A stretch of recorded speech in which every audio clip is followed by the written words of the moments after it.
Hey everyone, Hyde here with another Division build video for you. Today's build is definitely focused on the Dark Zone and making sure that you are able to take out those rogue players or even go rogue yourself if that is your playstyle. So why don't we go ahead and get started. So as you can see, our build has relatively basic stats across the board. The only thing that really stands out is that toughness.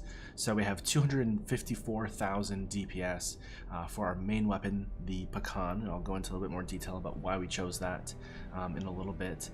We have 547,000 toughness and just a meager 84,000 skill power.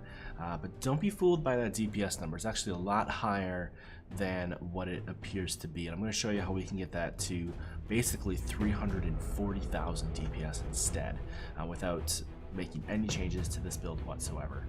So as you can see, we focus on the Banshee set and actually pairing it with Strikers really for that added stability. I think it's really important when you're using an LMG that you have that stability. Every shot counts, especially in the DZ. So that's why I went with that 2-piece set as opposed to using like a specialized backpack and Savage gloves, or even like a robust chest piece or anything along those lines. I mean, that simply, I just found that this to be the best bang for the buck for this build. So let's talk about the Banshee set really quick. What we have here is 2-set bonus, looted DZ funds. Always a good thing, nothing too major though. But the big bonus here is we get an extra 10% damage to targets outside of cover. So as you know, in PvP, people aren't sitting in cover, so that's an extra 10% damage boost right there. Okay. In addition to that, if you are not rogue and you are hunting rogue players, your damage is increased by an additional 10%. So now we're up to 20% damage boost overall. And if we look at the Pecan, it has an extra 12% damage to targets outside of cover as well. So we're actually adding a 32% damage boost, which brings our grand total to 339,000 DPS. So what you're seeing actually, even though it says 254, that's not accurate. It actually boosts it to 349. So this build as a whole, 349 DPS, 547,000 toughness, and 84,000 skill power. The only weakness that I have with this build is your heal. It's pretty weak.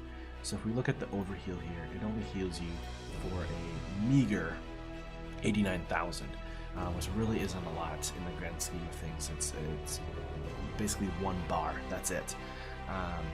While granted that 1 bar is for you is a lot stronger than other people, still it's not that great. So if you can, definitely stack your performance mods on your inventory, or on your gear rather, to be plus self-heal.